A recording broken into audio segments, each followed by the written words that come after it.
아직 겨울 추위가 대단해서 1월보다 2월 추위가 더하다고 그렇게 말할 정도이고요. 설날에서 보름을 지나는 그런 계절이기 때문에 우리는 연초라는 생각을 하고 있습니다. 입춘 지나고 우수가 되었으나 아직 봄은 가까이 오지 않은 듯합니다. 겨울을 견디며 봄을 기다리는 성도들의 삶 속에 하나님의 희망과 활력이 움돋기를 기원합니다. 저는 오늘 우리에게 주신 본문 말씀을 의지하여 설교의 제목을 생명과 복을 받으려면으로 하였습니다. 이것은 아마 다분히 새해가 되었다, 신춘을 기다린다는 것을 의식한 제목이라고 볼 수 있겠죠. 사람들은 이 계절에 복 받기를 바라고 잘 되기를 소원합니다. 새해 복 많이 받으세요. 아마 이런 인사를 수백 번쯤은 들어야 봄을 맞이할 것 같습니다. 실질적으로 오늘 말씀을 통해서도 복 받는 비결, 복 받는 은혜가 여러분 속에 임하기를 바랍니다.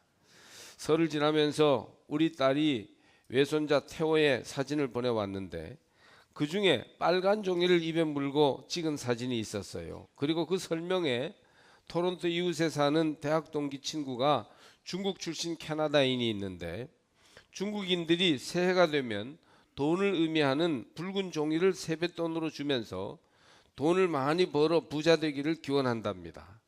그래서 아기에게도 돈을 상징하는 붉은 종이를 주었다는 것이고, 아기는 그게 붉은 종이인지 돈인지 뭔지 구분을 못하니까 먹을 것인가 해서 입에 물고 있는 것을 사진을 찍었는데 아주 웃음이 나서 한참 웃었습니다. 여러분 복 받으시기 바랍니다. 올해에는 꼭 복을 많이 받으시기 바랍니다. 그래서 예수 믿고 신앙생활로 이렇게 살아가니까 이렇게 복을 많이 받는구나, 그런 간증하는 한 해가 될 수 있기를 주의 이름으로 축복합니다. 또 올해는 꼭 건강하시기를, 온 가족 모든 성도들이 건강해서 건강 때문에 어려움 당하지 마시기를 간절히 축복합니다.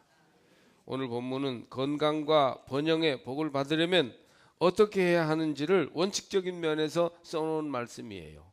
제가 말씀을 준비하다가 제가 늘 읽는 성경을 열어보니까 우리 새벽 기도할 때도 이 본문을 빨간 줄로 외우는 말씀으로 택했더라고요. 신명기에는 모세가 주님의 계명을 설교 말씀처럼 정리해 놓은 세 개의 큰 설교가 있습니다. 신명기가 모두 34장까지 있는데 앞부분에 하나, 중간에 긴 설교, 그 다음에 마지막 29장 30장이 세 번째 모세의 설교예요. 그 세 번째 말씀 가운데에서 완결편 끝부분이 바로 오늘의 본문 말씀입니다. 대단히 중요한 신명기의 결론이요, 율법의 완성판이라고 할 수 있습니다. 저는 오늘의 말씀으로 이스라엘에게 요구하신 믿음의 내용을 우리 삼척제일교회 성도들이 잘 이해하여 올해 그대로 살기를 간절히 바랍니다. 그래, 어렵게 복잡하게 얘기하면 여러분이 헷갈리니까 그걸 잘 추려서 세 마디 말씀으로 오늘 전하려고 하는 것입니다. 재작년 2015년 11월이 현대기업의 창업주 고 정주영 회장 출생 100주년이 있었어요. 그는 강원도 금강산 근처 시골 통천 출신입니다. 시골 농가에서 8남매 중에 장남으로 태어났습니다. 너무 집이 가난해서 배우지 못해서요, 소학교만 겨우 나왔습니다. 가난을 벗어나고자 서울에 올라와서 신설동에서 자동차 수리 공장을 시작한 것이 지금의 현대를 만들어냈습니다. 유럽의 명품 자동차 폭스바겐이나 아우디, 일본의 닛산보다 요즘 현대자동차 제네시스가 굉장히 인정받고 있어요. 승차감이 뛰어나다고 외국 교민들도 아주 입을 모아 깜짝 놀라서 칭찬합니다. 정주영 회장이 사업을 세울 때 무슨 일을 하면요, 항상 반대가 많았다고 합니다. 자기 자신에 대한 믿음이 없었던 것이에요. 그때 그가 늘 하던 말이 이봐 해봤어? 그걸 늘 말했답니다. 이봐 해봤어? 해보라는 거죠. 그분이 출생한 지 100주년을 맞이하면서 작년 올해 해를 조선이라는 말이 많이 나오니까 사람들은요, 그런 화끈한 경제 지도자가 요즘도 좀 필요한 거 아니냐, 이렇게 말을 합니다. 사람들은 다 번영하고 물질적으로 풍요롭기를 간절히 바랍니다. 이것은 아주 중요한 복의 내용이죠. 미국도 지난 대통령 선거에서 그렇게 좋아하지도 존경하지도 않는 부동산 재벌 트럼프를 대통령으로 뽑아놓은 걸 보면 부자에 대한 동경심이 있고 자신들을 번영하게 해줄 지도자를 열망하는 것 같습니다. 실제로 몇 년 전에 저 위스콘신의 제인스빌이라는 도시에 저희 친구 포레스트라는 목사가 우리 동부연회도 여러 번 왔는데 한번 우리 교류하기 위해서 연회 때 와가지고는 지난 주간에 자기네 제인스빌이라는 도시에 GM 자동차 큰 공장이 있는데 그 GM 자동차 공장에서 지난 주간 한 주간 동안 2,000명이 해고당했다고, 교인들도 팍팍 줄어들고 있다고 우울하게 얘기하는 걸 제가 들은 기억이 있습니다. 그럴 만큼 굉장히 이 미국이 사실은 위기감을 많이 느끼고 있었던 거예요.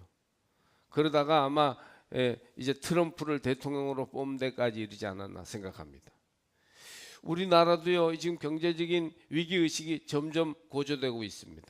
젊은 사람들이 가난을 대물림한다, 부모가 밀어주지 않아서 아무것도 못한다, 이런 말들을 하는데 사실은 정주영 같은 사람은 대표적인 흙수저였습니다. 그런데 꿈을 가진 저돌적인 실천가였던 것이죠. 복 받는 길을 열심히 개척했던 사람이다, 이렇게 볼 수 있어요. 초등학교만 나왔는데도 대학 나온 사람, 아주 엄청나게 배운 사람도 못하는 세계적인 기업을 세우고 자손들에게 부를 물려준 것을 생각하면 우리도 말이죠, 자다가라도 번쩍 일어나야 할 그런 상황이 아닌가 생각합니다. 여러분, 오늘 성경을 보면 생명과 복을 받으려면 하나님을 사랑하고 말씀에 순종해야 된다고 말합니다. 여기서 복이라는 말씀은 번영, 물질적인 풍성함을 사실 의미하는 것이에요. 생명은 넓게 쓰이는 말씀으로 여기서는 활력과 건강이라고 보아야 합니다. 젊음이라고도 볼 수 있어요.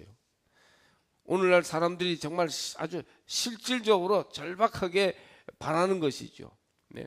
물질적인 풍요로움과 젊음, 활력, 건강, 이런 것들을 사람들이 요구하는데, 그러려면 신명기의 말씀은 하나님 말씀에 순종해야 한다, 그렇게 말합니다. 말씀에 순종하는 것은 계명을 지키는 것입니다. 계명을 지키고 율법을 준수하는 그런 방법을 오늘 성경이 얘기하고 있어요.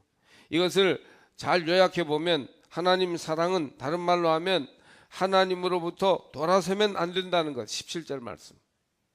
또 20절에 말씀을 듣고 순종하라는 것, 20절에 역시 하나님을 의지하는 것, 이 세 가지가 오늘 생명과 복을 누리기 위한 삶의 비결로 신명기가 말하고 있습니다. 먼저 우리가 생각할 것은 네가 만일 마음을 돌이켜, 17절 돌이켜는 히브리어 이프네라는 말을 쓰는데 외면하다, 쫓아내다, 그런 말이에요. 그러니까 하나님과 하나님 말씀을 외면하고 쫓아내면 번영하거나 건강할 수 없다는 말이에요. 우상 숭배와 세속 생활에 빠져서 결국은 멸망길로 가게 됩니다. 여러분, 거기에는 난 해당이 안 돼, 난 교회를 나오고 있으니까 그럴지 모르지만 사실 여러분이 아주 여러분 자신을 잘 자세하게 좀 살펴보아야 해요. 교회를 다니면서도 나도 모르는 사이에 벌써 마음을 돌이켜서 하나님에게로부터 멀어지고 있는 그런 경우가 있을 수 있기 때문에 이 말씀은 우리 모두에게 적용되고 다시 한번 점검해 보아야 할 말씀이에요. 하나님으로부터 돌아서면 안 됩니다. 바빠서 한두 번 빠질 수도 있고 어쩐지 시들해져서 혹시 쉬었다 할지라도 아주 냉담하고 외면해서는 안 된다는 것이에요. 그것은 저주받는 길이에요. 말씀을 외면하고 성령의 길을 일부러 밀어내면 저주가 임합니다. 외면하지 마세요. 돌아서지 마시기 바랍니다. 하나님의 영을 쫓아내서는 안 됩니다. 성경은 무섭게 경고합니다. 18절 말씀, 반드시 망하고 그날이 길지 못할 것이되라. 한국교회도 70년대 큰 부흥을 이룰 때, 이 나라가 산업화 근대화를 이룰 때를 기억해 보십시오. 무슨 일이 있었습니까? 사람들이요 말씀을 향하여 몰려들었습니다. 그래서 하나님을 떠나 있던 백성들이 돌이켜 하나님께로 돌아오는 역사가 일어났어요. 서울 여의도 광장에서 빌리그레암 목사를 초청해서 집회할 때 100만 명 이상이 모였습니다. 그 당시 집회 인원으로서는 유례가 없는 굉장한 붐이 우리 기독교라는 그 신앙의 이름으로 일어났던 것이에요. 차편도 불편하고 시설도 너무너무 미비했을 때입니다. 버스 갈아타고 마포에서 여의도로 다 걸어가서 그렇게 모였던 거예요. 저도 고등학교 때 여름방학을 이용해서 마포에서부터 거의 공덕동 이쪽에서부터 몇 시간 걸어서 여의도까지 가가지고 밀양에서 우리 아버님 목회하는 교회에서 올라온 학생들을 만나러 가서 말씀을 들었던 기억이 있습니다. 말씀을 들으려고 새벽부터 와서 12시간을 앉아서 기다렸습니다. 요즘은 절대 안 그러죠. 연예인이 와서 공연하면 몇 시간씩 일찍 와서 자리를 차지하는데 교회에서 강사님이 말씀을 전한다고 하면 안 옵니다. 이푼에 외면하는 거예요. 돌아서는 거예요. 삼척문화예술회관의 뮤지컬 공연, 오페라 공연할 때 보았던 권사님들이 연합집회 때는 눈을 씻고 찾아봐도 없습니다. 이게 어찌 된 일입니까? 그러니 이푼에 지금 외면하고 있지 않다고 어떻게 우리가 자신 있게 말하겠습니까? 이렇게 신앙생활 하는데 어떻게 하나님으로부터 복받기를 기대하겠습니까? 외면하지 마세요. 돌아서지 마시기 바랍니다. 아무리 오해가 생기고 힘든 일이 있어도 절대 하나님으로부터 돌아서서는 안 돼요. 우리의 마음이 하나님을 외면하고 있도록, 등지고 있도록 우리 자신을 그렇게 두어서는 안 됩니다. 빅토르 위고는 레 미제라블이라는 책의 작가입니다. 장발잔이라고도 하죠. 몇 년 전에 빅토르 위고 원작의 이 영화가 세계적으로 엄청난 인기를 모았었습니다. 저는 그 전에 한 15년 전에 레 미제라블 오페라가 들어왔을 때 동생이 티켓을 구해주어서 예술의 전당에서 보았던 감동을 기억하며 영화도 아주 관심 있게 보았었습니다. 대단한 감동이었죠. 아주 놀라운 작품입니다. 빅토르 위고는 대단히 유능한 작가였어요. 상류층에서 권력과 명성을 누리면서 유명세를 탔다고 합니다. 그래서 상당히 교만하여 그가 전통적으로 지켜오던 신앙을 거의 잃어버린 거나 다름없는 생활을 했습니다. 하나님을 떠나 살았어요. 교회 생활과 믿음의 관계에서 멀리 떠나버린 채 명성과 부를 누렸던 것이죠. 이푼에 돌아섰던 것이에요. 돌이켜서 하나님께로부터 돌이켜서 살았던 것입니다. 그러던 중에 사랑하는 딸 레오가 세느강에서 투신해서 자살하는 사건이 일어납니다. 이것은 그의 생애에 처참한 정말 충격이었습니다. 그런데 딸이 써놓은 유서를 보니 아버지, 하나님 아버지의 품으로 제발 돌아오세요 라고 했습니다.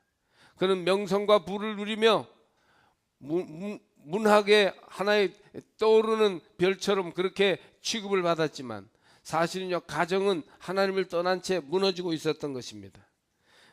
빅토르 위고가 얼마나 마음이 아팠겠습니까? 죽은 딸의 관을 붙잡고 울부짖었답니다.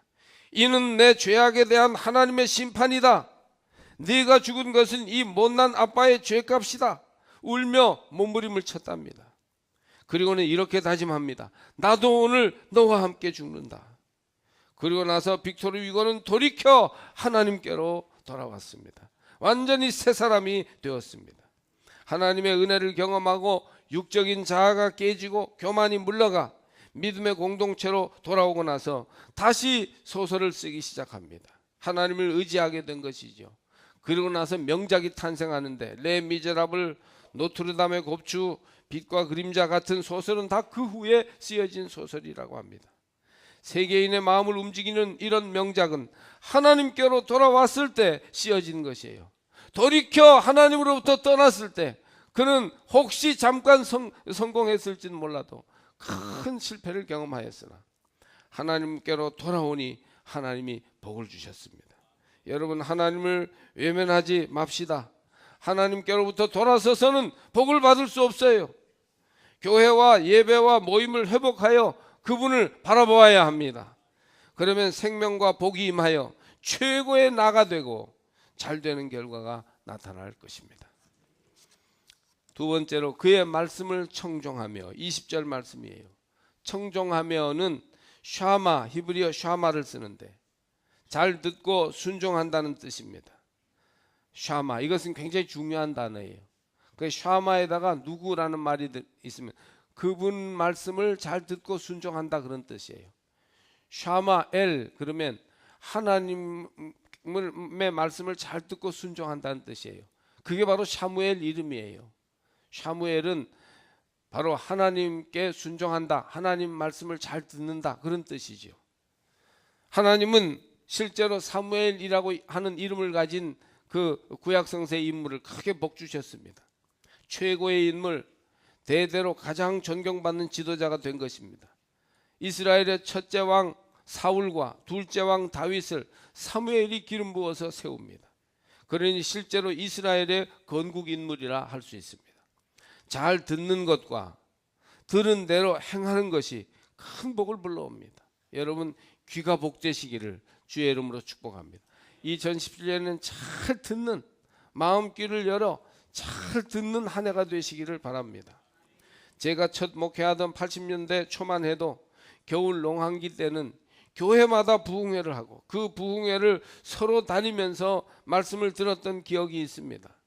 우리 교회에서 중고등부 겨울 연합 부흥회를 열어 말씀도 듣고 활동도 하고 성경 공부도 했는데, 조그마한 30평이 못 되는 그런 시골 교회에 이웃 세 교회의 학생들이 몇십 리씩 걷고 경운기 타고 와서 100명 가까이 모였던 기억이 있습니다. 아주 그 열기가 얼마나 뜨겁고 교회가 터져나갈 정도로 모여서 학생들이 말씀을 들었던 것입니다. 딴 건 몰라도 정말 말씀을 열심히 들었고, 우리 목회자들은 말씀을 전하면 얼마나 반응이 뜨겁고 강했는지 참 좋았습니다. 딴 건 바로 이런 말씀을 열심히 듣는 일이 그 당시 교회의 가장 큰 특징이었어요. 무슨 프로그램이나 요즘 같은 이런 시설도 없지 않았습니까? 그때 밤중에 말씀 들으러 경운기 타고 별을 보며 이웃 마을로, 이웃 교회로 다니던 사람들이 다 목사님, 장로님, 권사님이 되고 공직자, 선생님, 사업가들이 되어 복을 받아 사는 것을 오늘도 볼 수 있습니다. 여러분 하나님의 말씀을 귀 기울여 듣고 그 말씀대로 삶으로 순종하며 실천하는 성도의 삶을 누리시기 바랍니다. 요즘 보면 하나님의 말씀을 귀 기울여 듣지 않고 자기 말부터 하는 사람이 있습니다. 교만과 고집과 자기 주장인데, 이렇게 하나님 말씀 듣기보다 자기 말부터 하는 사람 복 못 받습니다. 귀가 먼저 발달해야 되고 귀가 깊어져야 돼요. 요즘은 귀는 닫고 입만 발달했어요. 입만. 복이 없는 사람입니다. 졸고 무관심하여 도무지 집중하여 듣지 못하는 사람도 있습니다. 늘 그냥 무관심해요. 귀가 셔터가 내려져 있어요. 그래서 무관심, 무기력, 의지박약의 사람이 되고 맙니다. 결국 말씀에 순종할 수 없죠. 나는 부족해요, 몰라요, 힘이 없어요, 변명하고 핑계하는 영적 무기력에 빠진 사람이에요. 역시 복을 받지 못합니다. 또 어떤 사람이 있느냐? 잘못 듣고 제 마음대로 듣는 사람이 있습니다. 그래서 하나님은 A라고 말씀하시는데, 종을 통해서 오늘 A라고 말씀하시는데 나는 B라고 듣는 거예요. 뭔가 잡념이 많고 마음이 복잡하고 선입견이 강합니다. 그래서 주의 말씀을 귀 기울여 듣고 따르지 못해요. 항상 헷갈려 하는 것이고 마음이 복잡다단합니다. 여러분, 조용히 인내심을 가지고 잘 듣는 사람이 복을 받습니다.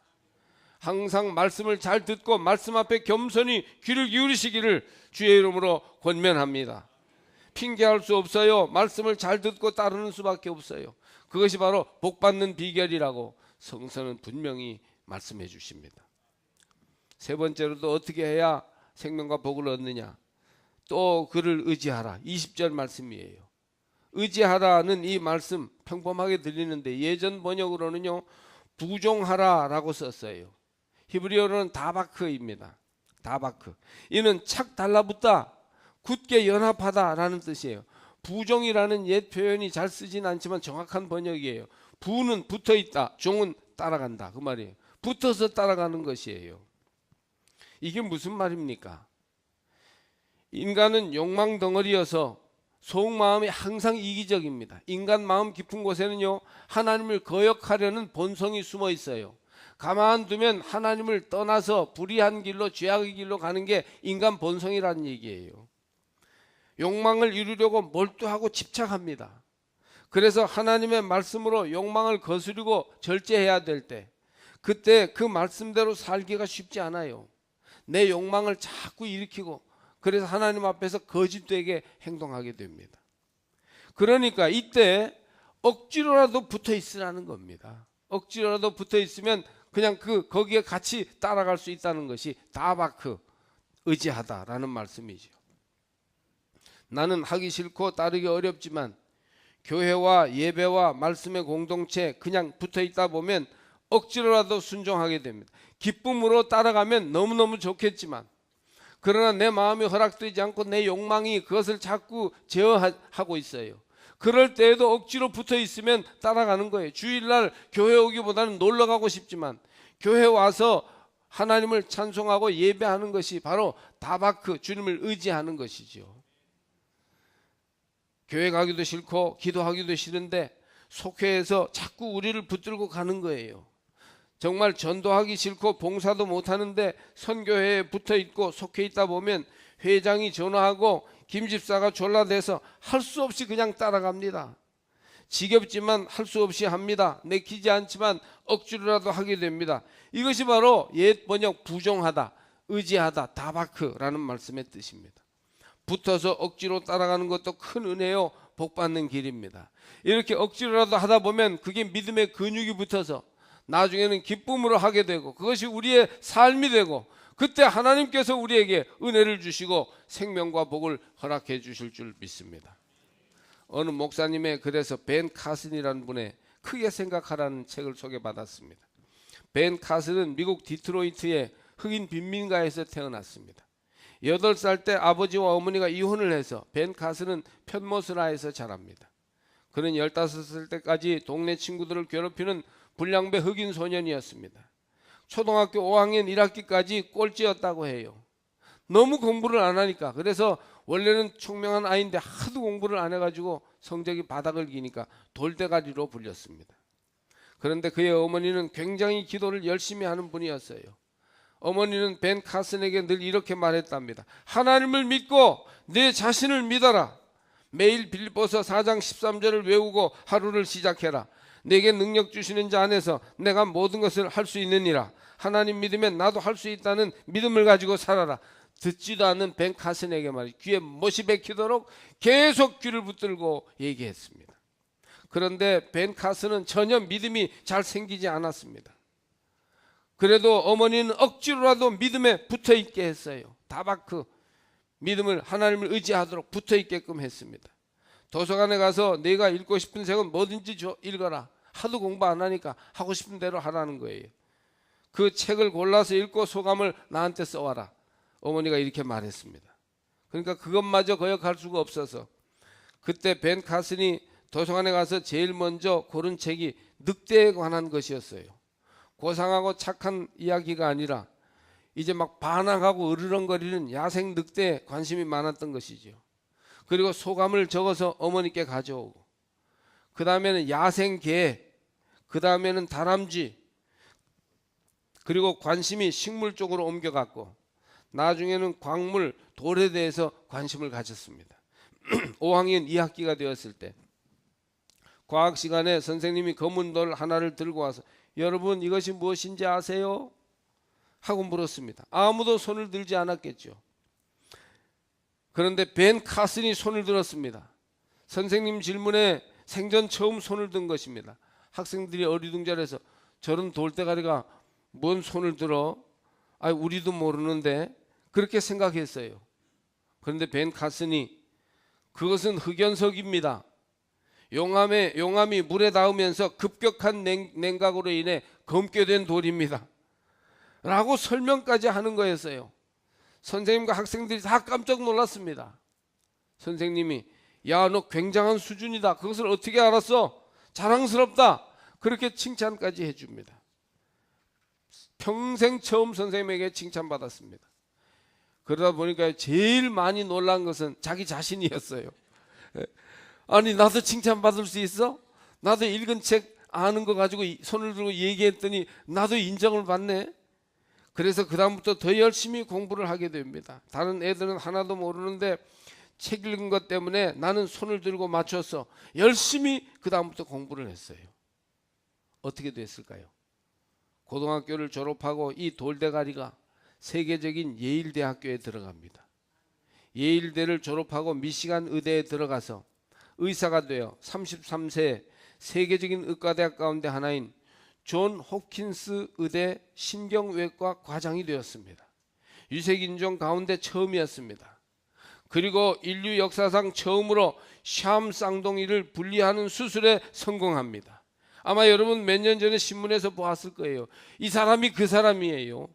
꼴찌요 버림받은 문제아가 하나님 말씀에 붙어 있고 교회에 붙어 있을 때, 기도에 붙어 있으니까 하나님이 축복하시어 위대한 역사의 주인공이 되게 하십니다. 여러분, 새해입니다.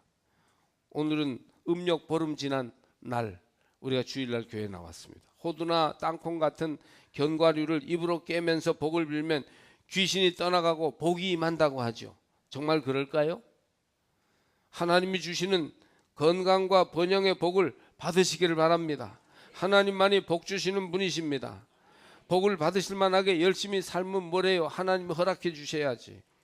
하나님이 허락하시고 하나님이 축복하시는 삶을 살아가시기를 바랍니다. 저는 우리 교회에 번영하고 건강하고 잘 되는 사람이 많아지기를 바랍니다.